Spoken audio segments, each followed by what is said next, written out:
Well, the system was still in place. But it was not what it was in the 40s. Well, I guess Marlon was the first to have an independent contract, and as far as I know, I was the second. But when I came here to do my first pictures, the system was still in place. Everybody at all the studios was under contract: directors, writers, producers, actors, actresses, of course. Were they different people when the camera was off, or did the persona affect them in their personal lives? Okay, me. The studio system has been much maligned. It's true that you were firmly in the grip of the studio. You did what they wanted you to do, and if you disagreed, they put you on suspension. The advantage of the studio system was that you got a lot of what baseball players call at-bats. By the time, if you made a lousy picture, by the time it was in the theaters, you'd made 2 others. Hank Fonda told me that the year he made Grapes of Wrath, he also made Drums Along the Mohawk, Abe Lincoln in Illinois, and a small part in a musical. That's the same year. And you got a lot of experience. Now, you didn't have the independence, those of us who came up in the independent era. But that may have been good for me and 15 actors and 7 actresses and 9 directors and 4 writers.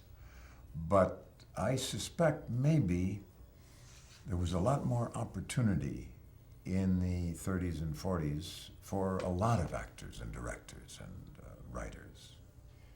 And most of the females did not have the stage training that you had, and even your wife had. I mean, many of them just kind of came like Janet. Well, that's true of film actors in general, even today, when they most of them at least have had some television experience, which is film after all now.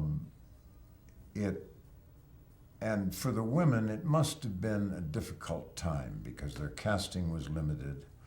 They were always standing beside the male lead, usually with his arm protectively around her, and waiting, waving in the background while he rode off to do battle against the forces of evil. And that limits your opportunities. I think probably one of the major changes in film is the widening opportunity that has been available to actresses to do different sorts of roles. I remember certainly arguably one of the very best films I ever made was a little Western called Will Penny. And it has, aside from being a marvelous film, it has the best woman's part I have ever seen in a Western. Wonderful part. And we thought, we can get anybody we want for this part. And we offered it all around town to all the hottest actresses that were there. And had terrible trouble casting it. We eventually cast Joan Hackett, who of course gave a performance that no one could have equaled. But later on, I realized why we had so much trouble. Because the opening paragraph of description of the character in a film script, when a character first appears, you have 2 or 3 or 4 lines describing what she's like. And this said, the woman is clearly intelligent, somewhat plain. And I can see actors saying, bye-bye. But see, now that wouldn't happen now. That wouldn't, but then, if you were a beautiful woman, and almost all the women who were stars were beautiful, you played beautiful women.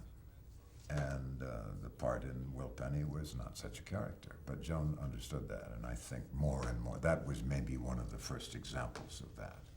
Then I remember there was some excitement, amazement, dismay, pick any of the foregoing 3, when we cast a very good black actress, Rosalind Cash, opposite me in Omega Man, which was, I'm not certain it was exactly a first, but it wasn't far from a first for a black actress to play a romantic lead.